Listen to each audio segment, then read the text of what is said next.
안녕하십니까. 오늘은 교인과 세상이 원하는 목사님들이라는 제목으로 한번 말씀드려 보고자 합니다. 사실은 세상 사람들은 교인들은 무언가 다를 것이라는 기대감을 가지고 교인들을 바라보고 있습니다. 교인들은 믿지 않는 사람들보다는 훨씬 더 나을 것이라는 기대감을 가지는 것이 당연한 것입니다.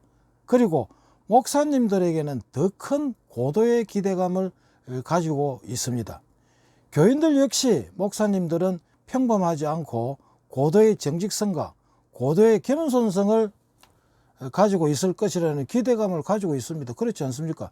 일반 교인들은 목사님들에게 상당히 그런 기대감이 큽니다. 목사님들은 우리하고 다를 것이다. 목사님들은 겸손할 것이다. 목사님들은 정직할 것이다. 라는 생각을 가지고 목사님들을 기대감을 가지고 바라보고 있다는 것입니다. 그것을 부정할 사람은 아무도 없을 것입니다. 그러나 그 기대감이 무너졌을 때, 즉 목사답지 못하다는 것이 발견되었을 때는 목사 개인뿐만 아니라 전체 교회, 전체 교인들이 다 뭉텅그려서 요걸 뒤지게 얻어먹는 것입니다. 엄청나게 얻어먹는 것입니다. 목사는 일반 직업과는 구별된다는 것이 확실합니다. 직업이 성직자라는 것에 초점을 맞춰야 됩니다. 성직자입니다. 직업이 무슨 회사원이 아니고 성직자라는 명칭이 붙어 다닌다는 것입니다. 목사는 당연히 직업이라는 것을 초월해서 사명감을 반드시 가져야 한다고 생각을 합니다. 목사는 거짓말을 안 할 것이다. 선할 것이다. 마음이 선할 것이다. 양심적일 것이다. 라는 생각을 가지는 것은 어찌 보면 자연스럽고 당연한 것이라고 생각합니다. 더군다나 직업이 목사라고 하면은 더 큰 기대감을 거는 것은 목사는 예수님의 제자라고 생각하기 때문입니다. 그렇지 않습니까? 목사는 예수님의 제자라고 우리가 믿는 사람이든 믿지 않는 사람이든 목사님은 예수님의 제자다. 예수님의 대변인이라고 생각하고 있지 않습니까? 그러나 현 시대에서는 목사나 교인이나 뭉텅그려서 도매금으로 질이 안 좋은 사람들로 인식되어 있는 것입니다.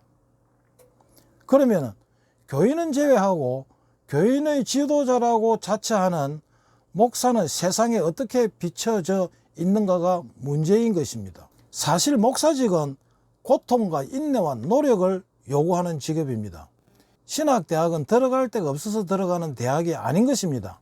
사명감을 가진 사람만이 들어가야 하는 곳이 신학대학이라고 생각합니다.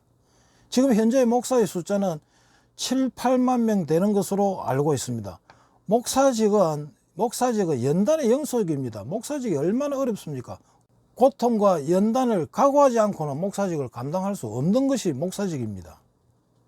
그런데 얼렁뚱땅해서 신학교 들어가가지고 목사가 되면은 표가 나죠. 조금 있으면은.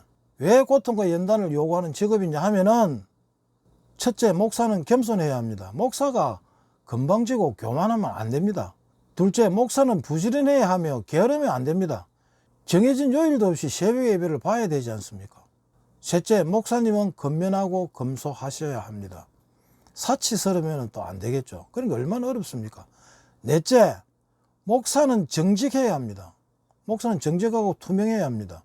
거짓말하면 안 되죠. 다섯째, 목사는 돈을 탐내어서는 안 됩니다. 절대 안 됩니다. 돈하고 가까워지면 그때부터 섞기 시작하는 것입니다. 이와 같이 목사님은 이 5가지를 다 지켜야 하는 것입니다. 그러니까 어렵고 고통과 인내와 노력이 따르는 직업이 바로 목사직입니다. 그러한 사명감이 없이는 이 목사직을 잘 수행해낼 수가 없는 것입니다.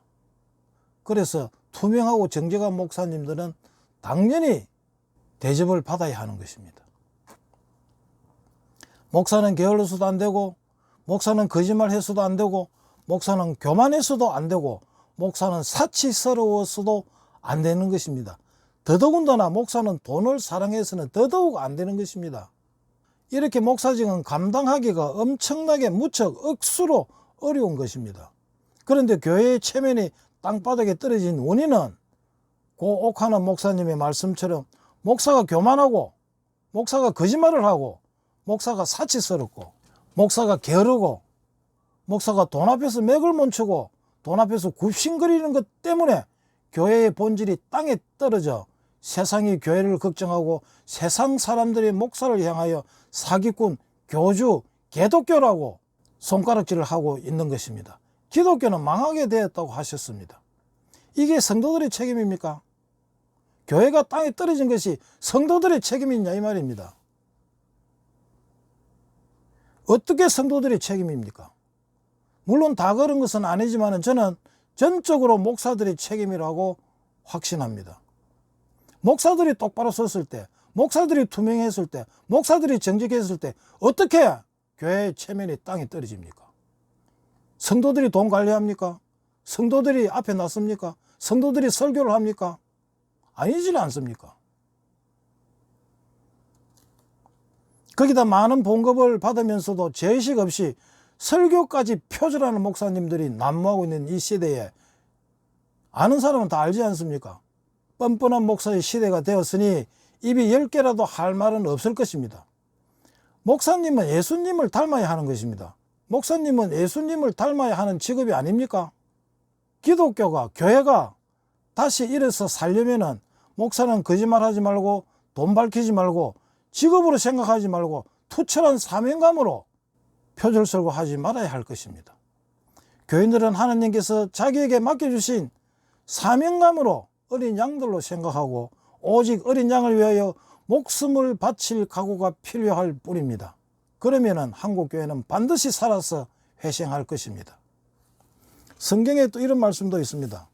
요한복음 10장 11절을 보면은 나는 선한 목자라 선한 목자는 양들을 위하여 목숨을 버리거니와 양들을 위하여 목숨을 버리거니와 12절 삭구는 목사가 아니요 양도 제 양이 아니라 이리가 오는 것을 보면 양을 버리고 달아나나니 이리가 양을 물어가고 또 해치느니라.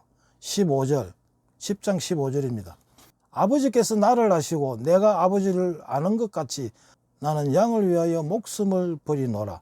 이렇게 성경 말씀에도 양을 위하여 목숨을 버린다고 하였습니다. 그런데 교인들이 돈을 탐내고 교인들을 이용하고 교인들을 앞에 정직하지 못하고 교인들 앞에서 그런 행동을 한다면 과연 교회가 살아날 수 있겠습니까? 교회가 어떻게 살아날 수 있겠습니까? 그리고 목사가 노회니 총회니 신방이니 교회 외로 자주 돌아다니면 안 됩니다. 목사는 자기 교회의 어린 양들을 위하여 항상 걱정하고 어떻게 하면 이 양들을 내가 잘 돌볼 수 있을까를 항상 생각하고 걱정하고 고민하는 사람이 되어야 할 것입니다. 신방 같은 데 나대면 안 됩니다. 안 그렇습니까? 부목사들 시키면 되죠. 나대면 안 된다고. 밖으로 외부로 자꾸 나대면은 그게 습관이 되면은 교회에 붙어 있지를 못합니다. 자꾸 밖으로 나가고 싶어지는 것입니다. 목사의 핵심은 교인들이 정신을 깨우는 영혼의 변화를 주는 교인들에게 삶의 목표를 제시하는 교인들에게 용기와 하나님에 대한 믿음과 힘을 주는 설교가 바로 핵심인 것입니다.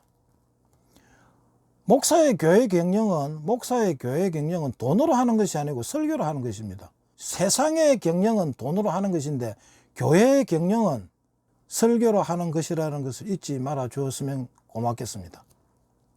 설교가 살아있을 때 교인들은 주여 내가 죄인입니다. 주여 내가 죽일 놈입니다. 주여 나를 불쌍히 여기소서 하면서 매달리게 되는 것입니다. 바로 성령의 불꽃이 일어나는 것입니다. 그렇지 못하고 요래조래 머리를 굴리는 목사는 하나님을 욕되게 하고 하나님의 교회를 범죄의 속으로 만드는 첫 단추를 만들게 되는 것입니다. 목사가 정직하고 목사가 깨끗하고 목사가 부지런한데 어떻게 교인이 불법을 저지르고 정직하지 못하고 남을 속이고 하겠습니까? 목사직은 정말 어렵고 고통스러운 것은 사실입니다.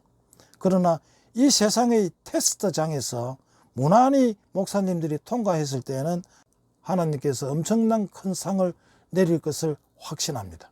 목사님들 너무 기분 나쁘게 생각하지 마십시오. 목사님들 힘을 내시고 요시 내가 먼저 한번 해보겠다. 내가 세상을 향하여 하나님의 말씀을 행동으로 부르짖겠다.